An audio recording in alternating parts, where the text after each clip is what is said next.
Hola, buenos días, buenas tardes o buenas noches, espero que todos se encuentren muy bien y para comenzar este pequeño video les quería decir que hablaré un poco sobre todo lo que vi y aprendí en mis clases de este parcial de la materia Bases Moleculares Genética, espero les guste mucho el video y les sirva de algo. Bueno, para empezar, les hablaré sobre que el ADN y el ARN estructuralmente son muy parecidos. Los diferencia un grupo metilo. También el ADN es la biomolécula que guarda información genética y este contiene timinas, y el ARN tiene información copiada del ADN y este contiene uracilo. También debemos de saber que los ácidos nucleicos son polímeros de altísimo peso molecular, cuyos monómeros son los nucleótidos. Estos son formados por la unión de bioelementos tales como carbono, hidrógeno, oxígeno, nitrógeno y fósforo, y esto forma el CHOMP. Bueno, ahora les hablaré sobre los nucleótidos y cuáles son sus funciones. Los nucleótidos son fundamentales para la vida de las células, ya que al unirse con otras moléculas cumplen tres funciones importantes: transportar energía, transportar átomos y transmitir caracteres hereditarios. Y en un momento en las siguientes diapositivas se los voy a explicar más a fondo para que puedan comprenderme un poquito mejor de lo que les hablo. El primer punto es que transportan energía. Bueno, las células poseen enzimas cuya función es precisamente hidrolizar nucleótidos para extraer el potencial energético almacenado en sus enlaces. Por tal razón, un nucleótido de trisfosfato es la fuente preferida de energía de la célula. Es transportar átomos. Les explico. En algunas reacciones metabólicas, un grupo de átomos se separa de un compuesto y este es transportado a otro compuesto. Dicho grupo de átomos se une temporalmente a una coenzima y esta es una molécula transportadora de sustancias, por eso se llama así. Estas son algunas vitaminas que tienen la función de transportar átomos: vitamina B1 o tiamina, vitamina B2 o riboflavina, vitamina B3 o niacina, vitamina B5 o ácido pantoténico, vitamina 6 o piridoxina y vitamina B12 o cobalamina. Ok, también un nucleótido debe de tener una base nitrogenada, un azúcar y por lo menos un grupo fosfato, y esto nos da como resultado un enlace beta-N-glicosídico. Una función es que transmiten caracteres hereditarios. Para cumplir esta función, los nucleótidos se polimerizan formando polinucleótidos en forma de cadena, llamados ácidos nucleicos. En los ácidos nucleicos va a haber dos: el ADN, que es ácido desoxirribonucleico.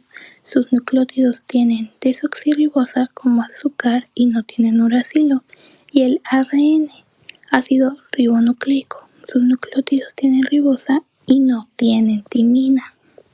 Sobre las funciones de los ácidos nucleicos. La primera función es la síntesis de proteínas específicas de la célula. La siguiente sería el almacenamiento, replicación y transmisión de la información genética.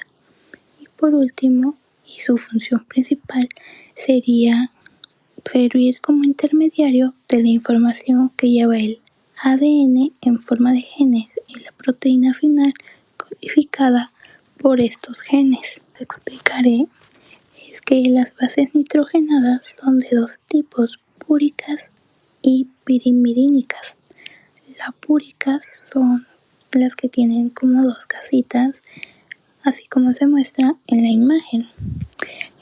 Su estructura original es una purina y por eso el nombre de púricas. Y en las pirimidínicas es una casita. Su estructura original es la pirimidina y igual por eso es su nombre. Las bases nitrogenadas son, las púricas son la adenina y la guanina, y las pirimidínicas son el uracilo, timina y citosina. Les explicaré un poco sobre las bases nitrogenadas. a otra base nitrogenada son los grupos fosfatos. De ahí, el grupo fosfato es el que une a dos nucleótidos, y a este enlace se le conoce como enlace fosfodiéster. Y en la siguiente diapositiva les explicaré mejor de qué se trata este enlace. Bases nitrogenadas. Bueno, al numerar tienes tres estructuras pegadas: una base nitrogenada, un azúcar y un grupo fosfato. En bioquímica, en la numerología, la primera estructura de la base nitrogenada tiene sus números normales, pero en el carbohidrato esto ya no se puede, así que se dice el número y después prima. Y cuando inicias una cadena de ácidos, siempre tiene libre un grupo fosfato en el carbono 5' del carbohidrato, y de ahí los ácidos nucleicos siempre terminan en un H libre en el carbono 3'. Y como les dije en las diapositivas anteriores, aquí les voy a mencionar lo que es un enlace fosfodiéster. Bueno, se le conoce como enlace fosfodiéster porque participa el grupo fosfato, de ahí el nombre fosfo, y tiene dos éster y por eso se llama diéster. Vamos un poco sobre las cadenas. Para unir una cadena con otra cadena se necesitan los puentes de hidrógeno. Estos son enlaces intermoleculares. Los puentes de hidrógeno tienen que ver con el apareamiento de bases. Una timina siempre se va a aparear con una adenina y entre ellas solo hay dos puentes de hidrógeno. Una citosina va a ser con una guanina y entre ellas hay tres puentes de hidrógeno. Y el uracilo no existe porque no lo tiene el DNA. De igual forma, en el ARN no hay enlaces porque es una sola cadena, o sea, una cadena sencilla, y no se necesitan los puentes de hidrógeno. Les hablaré un poco sobre la línea que hicimos en clase. El primer punto sería que en 1866 Gregor Mendel descubre las leyes de la herencia con sus investigaciones en los guisantes. En 1869 el bioquímico suizo Friedrich Miescher descubrió un nuevo compuesto químico que se caracterizaba por su alto contenido de fósforo. En 1884 Edward Zacharias demostró que la nucleína formaba parte de los cromosomas. En 1888 Richard Altman descubrió su naturaleza ácida que tenía la nucleína. En 1893 Albrecht Cousel y Albert Newman demostraron que contenía 4 bases nitrogenadas que eran diferentes. En 1900 Hugo de Uries, Carr y Erich Bahn descubren las leyes de Mendel. En 1902-1904 fue la creación de la teoría cromosómica de la herencia por Theodore y Walter. En 1928 Frederick Griffith identificó el principio de transformación genética. Una bacteria transfiere una característica a otra por el principio transformante. En 1930 resurge con más fuerza la investigación del ácido nucleico. En 1944 Oswald y su equipo demostraron que el principio transformante era el ADN. En 1951 Linus Pauling descubrió la estructura de hélice alfa de las proteínas y sentó las bases para el desarrollo de la cristalografía de rayos X. En 1953 es la primera frase del artículo de Watson y Crick que decía: queremos sugerir una estructura para la sal del ácido desoxirribonucleico.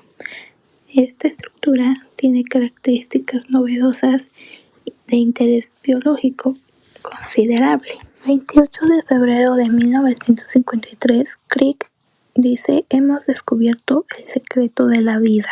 El 25 de abril de 1953, Rosalind Franklin, en su publicación, pone: así nuestras ideas generales son inconscientes con el modelo propuesto por Watson y Crick en la comunidad anterior.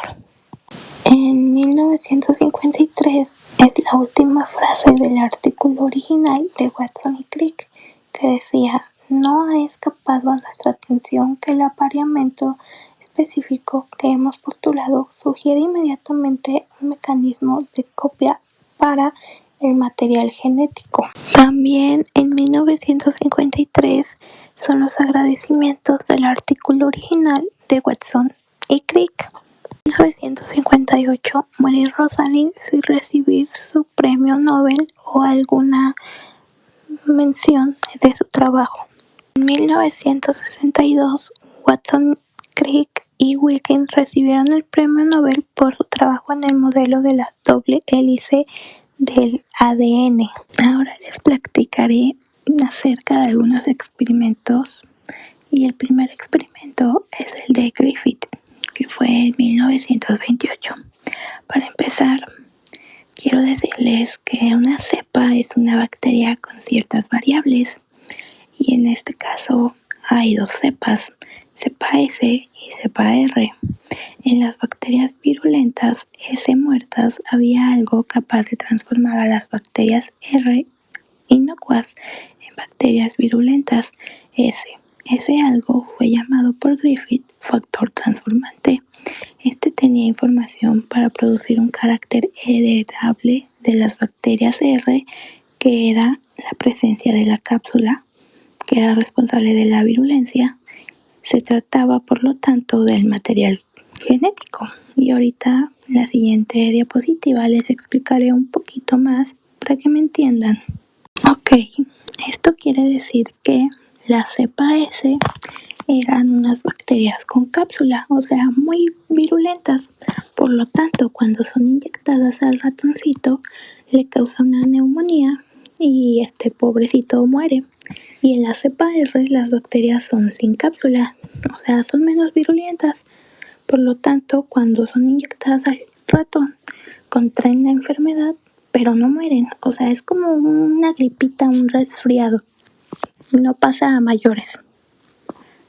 Les voy a tratar de explicar un poco más fácil para que me entiendan. Bueno, lo que hizo Griffith fue someter calor a la cepa S, y al estar llenas de calor, las bacterias se mueren, y al inyectarlas al ratón, pues no les pasaba nada, porque inyectabas bacterias muertas. Luego, por alguna razón, mezcla la cepa que fue sometida a calor con la cepa tipo R, y al inyectarlas al ratón, este muere. ¿Por qué? Bueno, porque las bacterias tienen un mecanismo llamado transformación. Este tiene la capacidad de adquirir ADN del medio. O sea, en la cepa S sometida a calor se murió la bacteria, pero no se desintegró su DNA. Y la bacteria tuvo la capacidad de agarrar el DNA y adquirir la capacidad de infectar y causar la neumonía y después la muerte al pobre ratoncito. A continuación sigue el experimento de Avery MacLeod y McCarthy, que fue en 1944.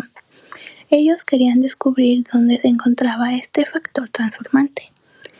Fraccionaron las bacterias S muertas por el calor y probaron una a una cada fracción obtenida, utilizándolas como factor transformante en bacterias R. Solo el ADN produjo la transformación, por lo que quedaba demostrado que era el ADN el material genético. Nuevamente, esto quiere decir que agarraron diferentes extractos de bacterias S sometidas a calor. Por ejemplo, pusieron una célula tipo R, le ponían los carbohidratos de la S sometida a calor, y a la célula no le pasaba nada. A una R que no causaba muerte le ponían los lípidos de la S sometida a calor y no pasaba nada. El ARN de las S sometidas a calor se los ponía a una R y no pasaba nada. A las proteínas de las S sometidas a calor se las ponían a la R e igual no pasaba nada. Hasta que lo del núcleo se le ponían a una R y la célula si se moría. La conclusión es que dentro de la célula había una estructura que era donde se encontraba el factor transformante y que el ADN sí es el material genético. Otro experimento es el de los esposos Hershey y Chase, que fue en 1952. Ellos trabajaban con bacteriófagos o fagos, que son virus que infectan bacterias. Sabían que un fago tenía una capa externa de proteína y un núcleo interno de DNA. Además de las observaciones con el microscopio electrónico, también sabían que durante la infección el virus ataca a la bacteria por sus colas e introduce su material genético en la bacteria para multiplicarse utilizando su maquinaria metabólica.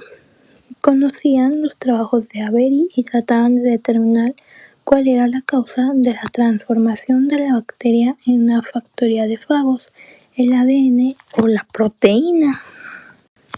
Esto quiere decir que marcaron radioactivamente dos cosas: marcaron con fósforo reactivo el DNA y marcaron a las metionina que tienen azufre.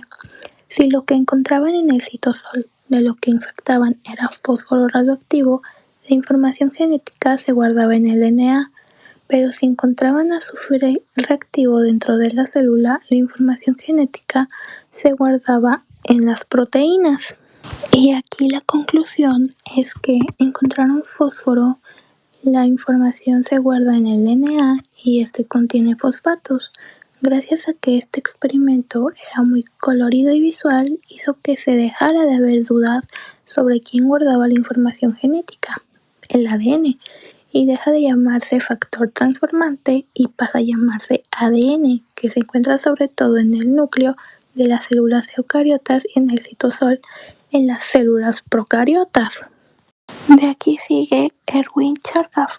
Aquí nuevamente entra este personaje a la historia con su postulado de que las bases nitrogenadas son 4: adenina, guanina, timina y citosina, y que las 4 tenían que estar en una proporción del 100% y cada una con su contraparte. Por ejemplo, si yo tenía 20% de adeninas, tenía que tener 20% de timinas. Esto daba la idea de que seguramente lo que era el ADN era una doble hélice y no una triple hélice como todos pensaban, o la mayoría pensaba. Otro modelo es el de Watson y Crick, y que este ganó el premio Nobel en 1962.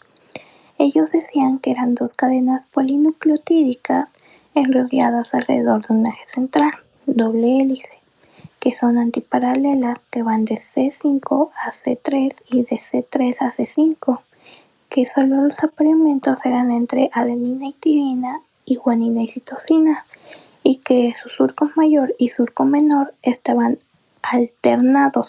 Seguimos con la estructura del ADN. Este ADN va a tener 4 estructuras. Va a ser la primaria, que es una secuencia lineal de nucleótidos que forman una cadena donde cada nucleótido está compuesto por una base nitrogenada, adenina, guanina, citosina o timina, un azúcar desoxirribosa y un grupo fosfato. También está la estructura secundaria, que son 2 cadenas de polinucleótidos de 20 Armstrong de grosor y 34 de longitud. Están enrolladas en doble hélice dextrogira.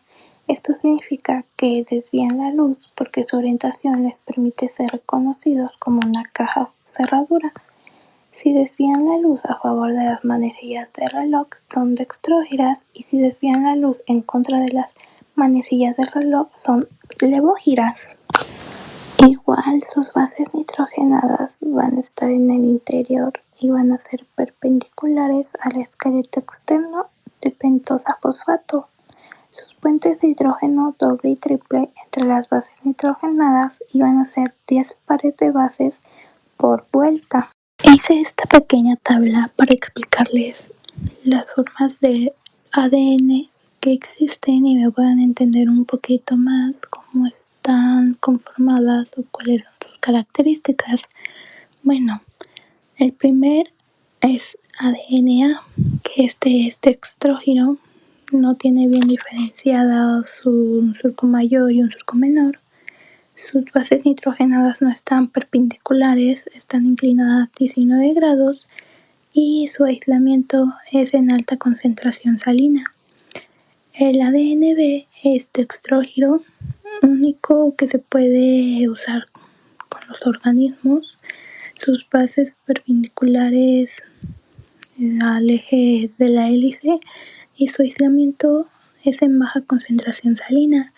Y por último el ADN-Z es levógiro, solo tiene surcos menores ya que este es muy delgadito. Sus bases nitrogenadas están inclinadas 9 grados y tiene una conformación en zigzag. Les hablaré de algunas características del ADN. Bueno, la primera característica sería que son soluciones muy viscosas por su longitud y por su estructura. Es tipo transparente blanquecino y si lo agarraras, o sea, sería como un moco, como si estuvieras agarrando un moco.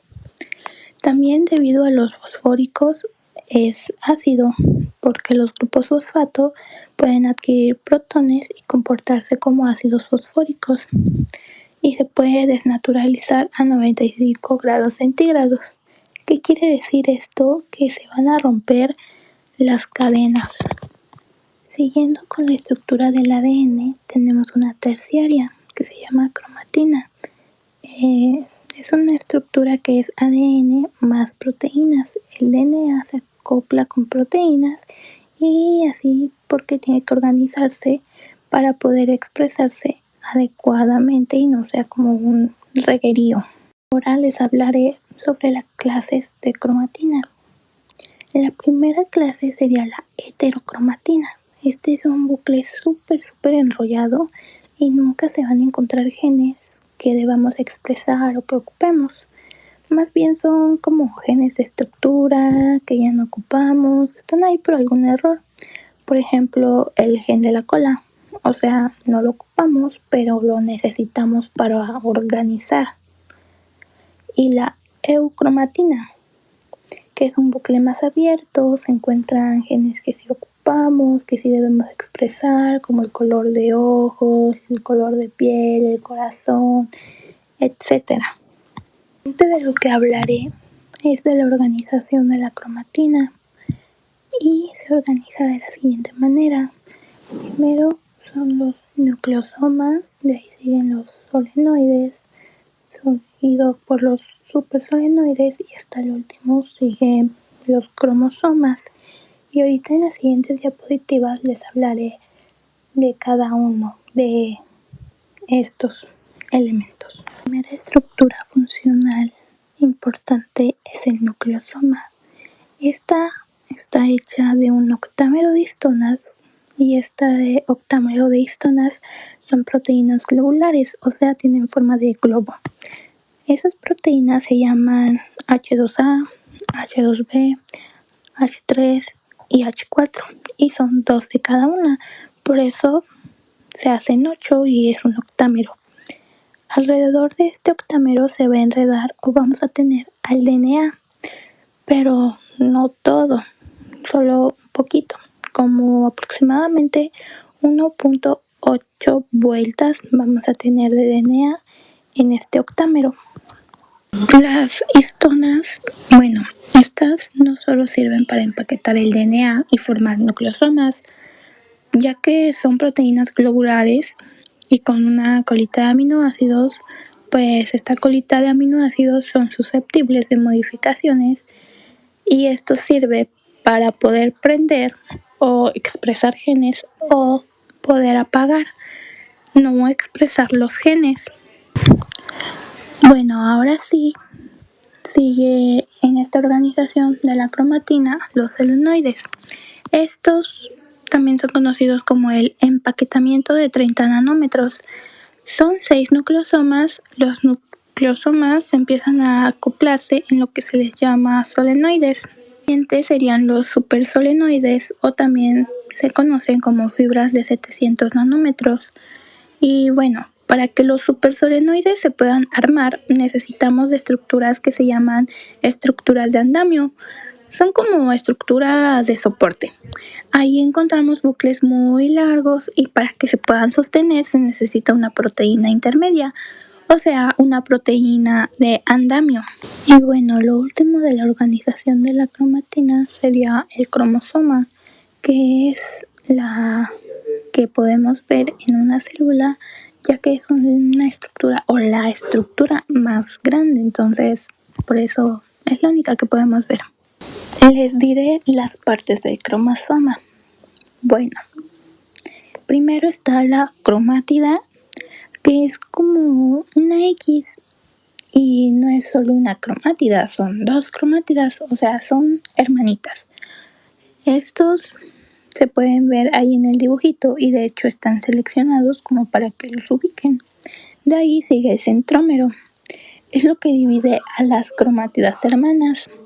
Es ese puntito que está ahí en medio, o sea, no siempre está en medio, pero para que se guíen de eso. Y tenemos los telómeros, que son las partes finales del cromosoma. Tenemos 4 telómeros. Y también tenemos el brazo corto o P, que es son los de arriba, y el brazo largo o Q, que son los de abajo.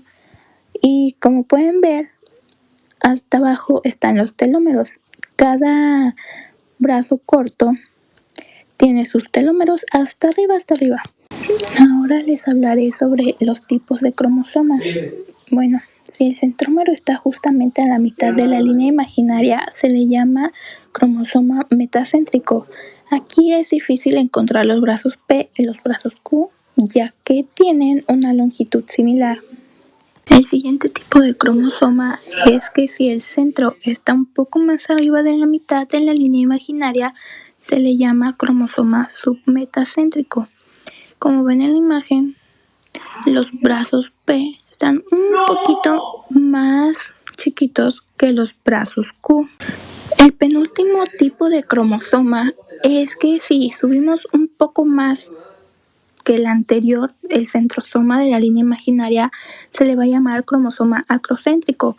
Y aquí sí se nota un poco más la diferencia de medidas, ya que los brazos P están muy chiquitos y los brazos Q están más largos. Por último, si el centrosoma está pegado justamente de los telómeros, se le llama cromosoma telocéntrico. Y aquí, pues la verdad, los brazos P ya ni se notan, solo están los brazos Q.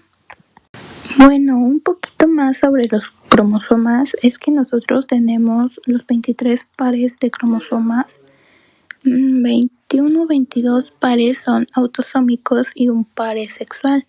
Y también está el cariograma.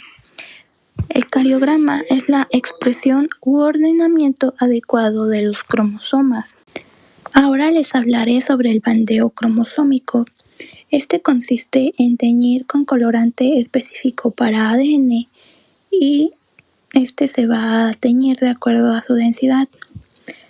Esto quiere decir que si se tiñe fuerte, la densidad de cantidad de DNA que hay ahí es mucha, y si se tiñe claro, la densidad de cantidad de ADN que hay ahí es poca. Ok, lo siguiente que les explicaré es la estructura de un gen. Bueno, la primera parte que les voy a explicar será el marco abierto de lectura, ya que la estructura del gen se divide en dos. Pero bueno, el marco abierto de lectura, o también conocido en inglés Open Reading Frame, bueno, aquí va a estar todo aquello que sí podemos pasar de DNA a RNA y luego a proteína.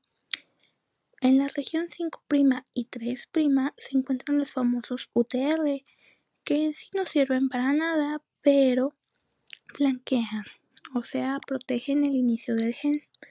Y también tenemos dos regiones de DNA, exones, que son secuencias codificantes y son aquellas que nos van a pasar de DNA a RNA y luego a proteínas.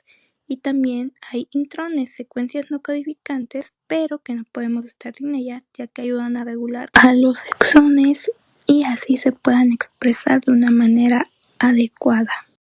Cuando ya pasó a RNA, puedo pasar nuevamente a los UTR, exones y a los intrones, pero a diferencia va a estar en que en la transcripción solo pasan exones.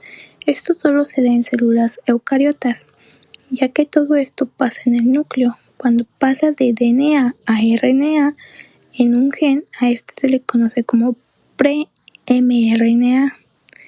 Para que se genere ese mensajero maduro tiene que pasar por dos cosas. El primero es remover intrones, que es el splicing, y en la sección 5' pondrán un cap y en la sección 3' pondrán una cola de polias. Y ahora lo que vamos a hacer es que en el 5' vamos a poner algo que se llama cap y en la región 3' vamos a poner algo que se le llama cola de polias, como les dije en la diapositiva anterior.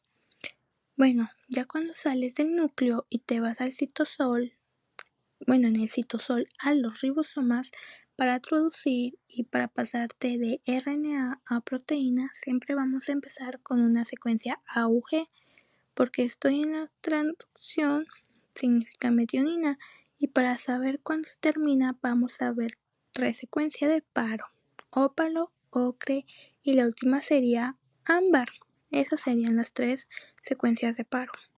Bueno, ahora les hablaré de la segunda parte, que se llama reguladora.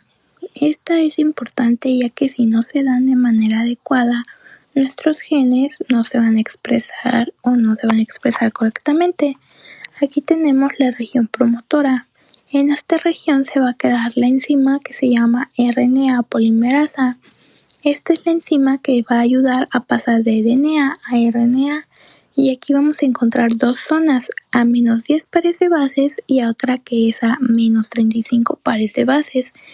Y un gen, para poder localizarlo, va a haber dos formas: río abajo, que es un número positivo, y río arriba, número negativo. Y a los menos 10 pares de bases vamos a encontrar la caja Tata. En las siguientes diapositivas les explicaré un poco más. Ahora de lo que les hablaré será de la heterocromatina. La primera sería la constitutiva. Esta todos la tenemos, ¿ok? Y generalmente esta heterocromatina nunca cambia en ninguna etapa de la vida. Por lo que así como nacemos, así nos morimos. Y esta normalmente se encuentra en el ADN satelital. Y este ADN satelital se encuentra en los centrómeros. Es una secuencia corta repetida en tándem. Y de ahí sigue la facultativa, que a comparación de la otra, esta sí cambia a lo largo de nuestras vidas, o bueno, de las etapas de la vida. Se encuentra a lo largo de los cromosomas y son secuencias muy largas, no son polimórficas. En conclusión, la heterocromatina está condensada, el ADN de la heterocromatina se replica más tarde, es transcripcionalmente inactiva y no participa en la recombinación genética. Ahora vienen los genes. Bueno, los genes son unidades de información genética y el producto de la mayor parte de genes es una proteína. Los miembros de un par de cromosomas contienen información genética congruente entre sí y las estimaciones actuales son de 25.000 genes totales, aunque no todos funcionan. Hablemos un poco más del gen.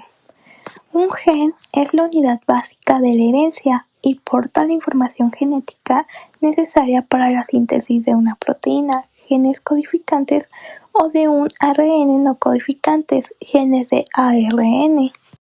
Después de esto sigue el genoma. Un genoma es todo el material genético. Es el juego completo de instrucciones hereditarias para la construcción y mantenimiento de un organismo. Y para pasar a la siguiente vida a la siguiente generación. La secuencia de ADN que conforma el genoma humano contiene codificada la información necesaria para la expresión, altamente coordinada y adaptable al ambiente. Les explicaré la organización del genoma en los eucariotes o eucariotas. Se empieza con el genoma, de ahí está el DNA de copia única y este se divide en codificante y no codificante. El codificante es el genómico y este se divide en dos, en estructural, que es el que codifica polipéptidos de ARN o ARNs, y el regulador, que controla la expresión de genes, y el no codificante extragénico es el intragénico y el intergénico. Ahora hablaremos de los pseudogenes. Aproximadamente 19.000 son versiones completas o parciales de genes que han acumulado diversas mutaciones y que no se transcriben. Se clasifican en no procesados, que abarcan un 30%, y en procesados, que abarcan un 70%.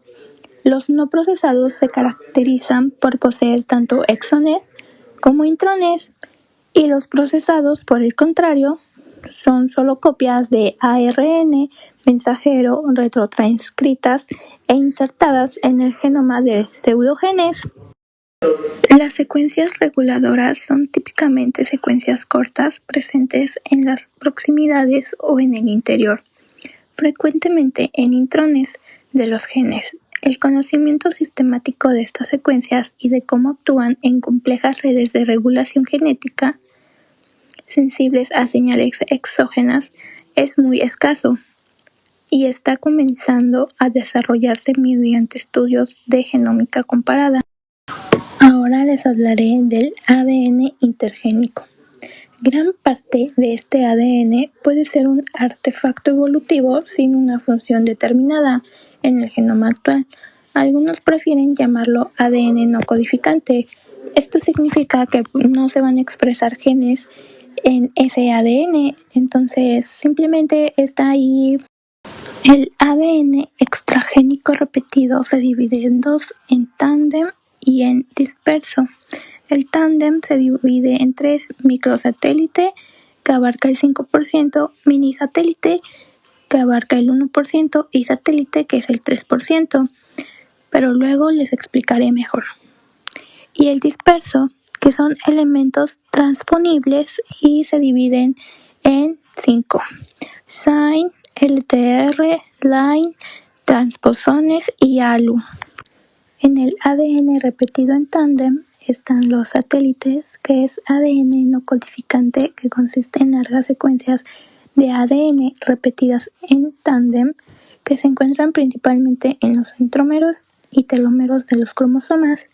Y también están los minisatélites, que están compuestas por una unidad básica de secuencia de 6 a 25 nucleótidos que se repiten en tándem, generando secuencias entre 100 y 20.000 pares de bases, y el genoma humano contiene aproximadamente unos 30.000 minisatélites.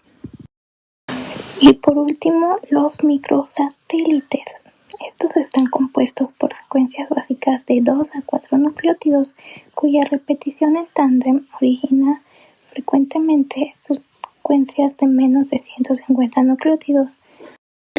El ADN repetido disperso es que estas secuencias tienen la potencialidad de autopropagarse al transcribirse a un ARNM intermediario, retrotranscribirse e insertarse en otro punto del genoma.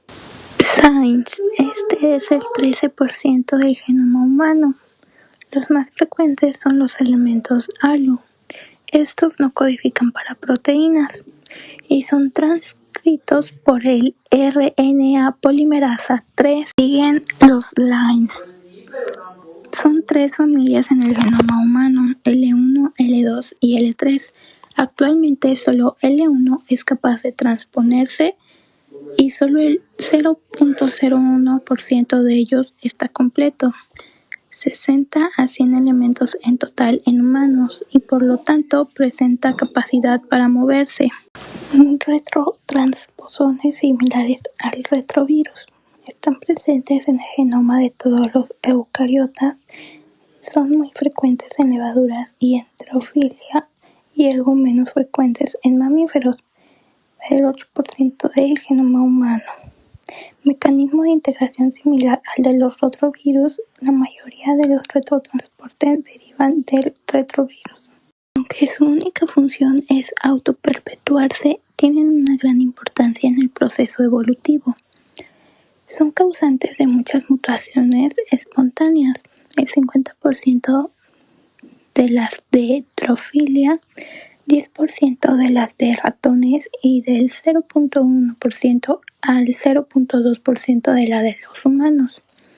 Están implicados en procesos de duplicación de genes, recombinación homóloga de elementos localizados en distintos sitios en el cromosoma. Implicados también en el proceso de generación de nuevos genes por combinación de nuevos exones. Y también están implicados en alteraciones en los patrones de expresión de genes, movimientos por el genoma de secuencias reguladoras de la transcripción en ACER. Bueno, ahora les hablaré sobre la organización general del genoma humano. Este se divide en dos, genoma mitocondrial y genoma nuclear, pero esta vez solo les hablaré sobre el genoma nuclear. Bueno, el genoma nuclear se divide en genes y secuencias relacionadas en un 25%. De ahí se divide en dos, las codificantes que son un 2.5 y las no codificantes que son un 22.5. En las codificantes se dividen en 35.000 genes de proteínas y 500 RNA funcionales. Los RNA funcionales se dividen en tres, que son 4 genes de RNAR, 40 de RNAT y 500 de otros RNA funcionales. Y de ahí seguimos con los no codificantes. Los no codificantes se dividen en tres, intrones y secuencias no traducidas, pseudogenes y fragmentos genéticos. De ahí el ADN extragénico. Este se divide en dos, que es moderada o altamente repetida y seca únicas o bajo número de copias. De ahí la moderada se divide en dos, repetidos dispersos, que es un 12%, y repetidos en tándem o agrupados. Los repetidos dispersos son los cines, que son cortos, y los lines, que son largos. De ahí, las repetidas en tándem son el satélite, minisatélite y microsatélite. Y eso ya se los había explicado en unas diapositivas anteriores. Ahora les hablaré sobre las clases de genomas. Existen tres tipos: la viral, procariota e eucariota. Bueno, la viral se trata de desnudo, circular o lineal. Es una hebra sencilla o doble. Se divide en dos. Puede ser el RNA o el DNA. La procariota. Este es desnudo, hebra doble, circular y es nucleoide. Puede ser el DNA extracromosómico plásmido o el DNA cromosómico. Y por último, la eucariota. Esta se divide en dos, extranuclear, y de ahí sigue la nuclear, envoltura nuclear. La extranuclear se divide en mitocondrial, cloroplastos, y esa se divide en doble hebra, circular, desnudo, sin histonas y es corto. Y también dicen que es de tamaños diferentes, varios organelos, dependen de enzimas nucleares, y las otras, las nuclear, son lineales, son largos, complejos y tienen mayor información. Es el DNA más histonas cromatinas. Hablemos sobre los genes de ARN. Los genes de ARN, cuya transcripción produce ARN de transferencia, ARNT, y ARN ribosómico, ARNR, y microARN, miRNA, u otros genes ARN no codificantes. Bueno, los ARN ribosomales y de transferencia son esenciales en la constitución de los ribosomas y en la traducción de las proteínas. Ok, ya casi para terminar les hablaré sobre unos genes, o bueno, más bien ARNs. Perdón, me equivoqué. Bueno, son 3. El primero es el RNA mensajero, o mejor conocido también como RNAM. Pues se encarga de transportar la información que contiene el ADN a los ribosomas. De ahí está el RNA de transferencia, o también conocido como RNA-T. Transporta los aminoácidos según la secuencia determinada por el ARNM. Y el último sería el ARN ribosómico. Junto a las proteínas constituyen la estructura de las ribosomas, que aquí es donde se unen todos los aminoácidos o algunos aminoácidos. Bueno, ahora les voy a decir la función de cada uno de los RNA y les dejo esta tablita para que vean cómo se clasifican, o sea, por su tamaño, su número y su función. Bueno, el RNA mensajero codifica las proteínas. El RNA ribosomal es el componente ribosomal.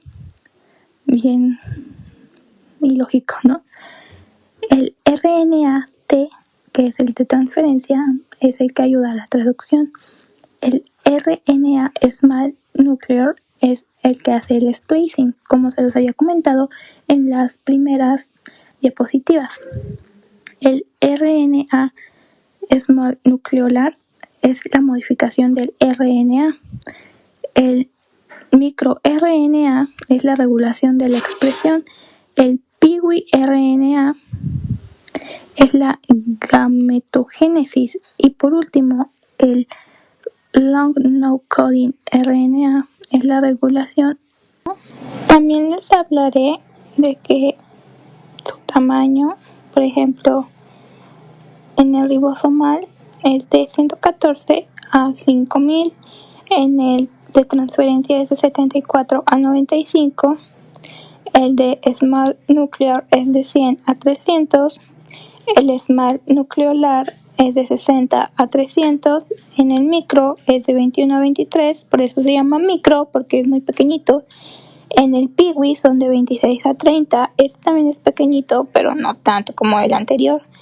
Y el long non-coding es de 200. Es su numeración, o bueno, su número en el primero es de 30.000, en el segundo es de 300 a 400, en el de transferencia solo es de 1000, en el de small nuclear no se sabe, en el de small nucleolar es de 375, en el micro es el 1000 y el piwi es de 33.000 y el último, que es el long non-coding, es de 35.000. Y bueno, eso fue todo. Espero que les haya gustado mi video y que al menos les haya parecido interesante y hayan aprendido algo. Y espero que a la profesora también le haya gustado mi video y me haya entendido, aunque sea un poco, porque a veces yo me trabo y no me entiendo ni yo. Entonces espero le haya gustado y me haya entendido. Muchas gracias por ver este video, profesora, y tomarse el tiempo, ya que es mucho video. Y también una disculpa gigante si en alguna parte me enredé, me confundí, lo dije mal, no lo expliqué bien o algo así, ya que dije lo que me acordé y lo que entendí.